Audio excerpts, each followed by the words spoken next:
12 September 2025 रोजी बहुचर्चित cinema दशावतार हा प्रदर्शित झाला आहे. कोकणातला कांतारा रंगला की फसला कसा आहे दिलीप प्रभावळकरांचा दशावतार सिनेमा याचा रिव्ह्यू आता समोर आला आहे. चला तर मग जाणून घेऊया दशावतार सिनेमाचा रिव्ह्यू. त्याआधी आपल्या फिल्मी उचापती या चॅनलला सबस्क्राईब केलं नसेल तर सबस्क्राईब करून घ्या. काही वर्षांपूर्वीच आलेला कांतारा सिनेमा सर्वांनाच आठवत असेल. दशावतार सिनेमाच्या ट्रेलरवरून याची तुलना कांतारासोबत झाली होती. कोकणच्या मातीत घडणारं दशावतारी नाटक हे परंपरा आणि संस्कृतीचं प्रतीक मानलं जातं. त्यामुळेच दशावतार सिनेमाची घोषणा झाली तेव्हापासूनच प्रेक्षकांची उत्सुकता शिगेला पोहोचली.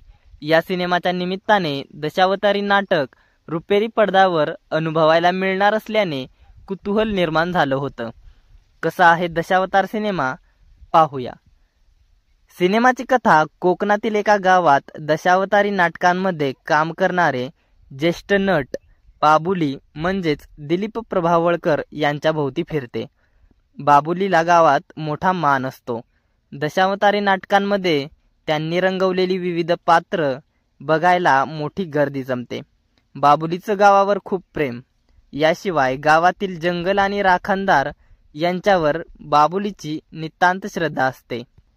माधव अर्थात सिद्धार्थ मेनन हा बाबुलीचा एकुलता एक मुलगा. वयोमानाप्रमाणे बाबुलीने आता दशावतारात काम न करून आराम करावा ही माधवची इच्छा. परंतु लेकाला नोकरी मिळेल तेव्हाच दशावतारात काम करणं बंद करेल अशी बाबुलीची अट असते. पुढे माधवला नोकरी मिळते. त्यामुळे बाबुली महाशिवरात्रीच्या दिवशी शेवटचा दशावतार करण्याचं ठरवतो. परंतु त्याच वेळी मोठी घटना घडते आणि बाबुलीच्या पायाखालची जमीन सरकते. नेमकं काय घडतं याचं उत्तर तुम्हाला दशावतार सिनेमा पाहिल्यावर समजेलच. सिनेमाचं दिग्दर्शन सुबोध खानोलकर यांनी दशावतार सिनेमाची कथा लिहिली असून दिग्दर्शनाची जबाबदारी सांभाळली आहे. सिनेमाची संकल्पना अगदी उत्तम होती. त्यासाठी सुरुवातीपासून वातावरण निर्मिती चांगली तयार केली होती. परंतु कथेचा मोठा कॅनव्हास मोठ्या पडद्यावर मांडण्यात दिग्दर्शकाची दमछाक झालेली दिसते. सिनेमा सुरुवातीला बराच वेळ रेंगाळतो. मध्यंतरापर्यंत व्यक्तिरेखांचा आलेख प्रेक्षकांसमोर आणण्यात प्रसंग थोडे ताणल्यासारखे वाटतात. मध्यंतरानंतर मात्र दशावतार प्रेक्षकांची पकड घेण्यात यशस्वी ठरतो. सिनेमातले काही प्रसंग खिळवून ठेवतात.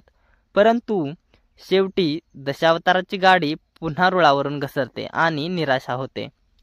एकाच वेळी अनेक गोष्टी दाखवण्याचा प्रयत्न दिसतो.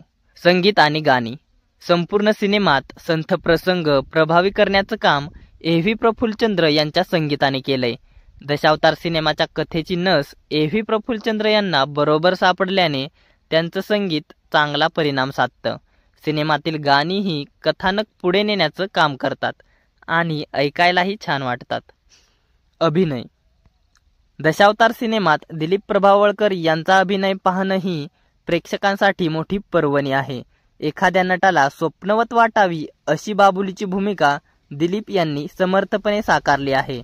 त्यांची एनर्जी संवादफेक उत्कृष्ट आहे. दशावतारी खेळात त्यांनी रंगवलेली विविध पात्र थक्क करून सोडतात. महेश मांजरेकर यांनी इन्स्पेक्टर मायकल डिसूजा या भूमिकेत रंगत निर्माण केली आहे. वडिलांवर प्रेम करणारा महत्वाकांक्षी असा सिद्धार्थ मेननने साकारलेला माधव लक्षात राहतो. प्रियदर्शनी इंदलकर, रवी काळे, भरत जाधव, विजय केंकरे, अभिनय बेर्डे, सुनील तावडे यांनीही त्यांच्या भूमिका चांगल्या निभावल्या आहेत. या सिनेमाची सकारात्मक बाजू कोकणी वातावरण, दशावतारी नाटकांची झलक, संगीत आणि अभिनय. सिनेमाची नकारात्मक बाजू संथ कथानक, अपेक्षाभंग करणारा शेवट, सुरुवातीचे लांबणारे प्रसंग. थोडक्यात सांगायचं तर दशावतार हा मराठीतला एक उत्कृष्ट सिनेमा होऊ शकला असता. सिनेमाच्या कथेत ती क्षमता होती. शेवटपर्यंत काहीतरी भन्नाट घडेल असं वाटत राहतं. पण आपल्या अपेक्षांची पातळी गाठण्यात सिनेमा कमी पडतो.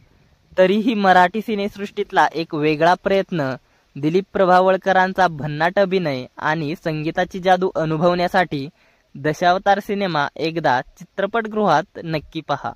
तुम्ही हा सिनेमा पाहिला आहे का? किंवा हा सिनेमा तुम्ही पाहणार आहात का? पाहिला असेल तर याबद्दलच्या तुमच्या प्रतिक्रिया आम्हाला कमेंट सेक्शनद्वारे कळवायला विसरू नका. धन्यवाद.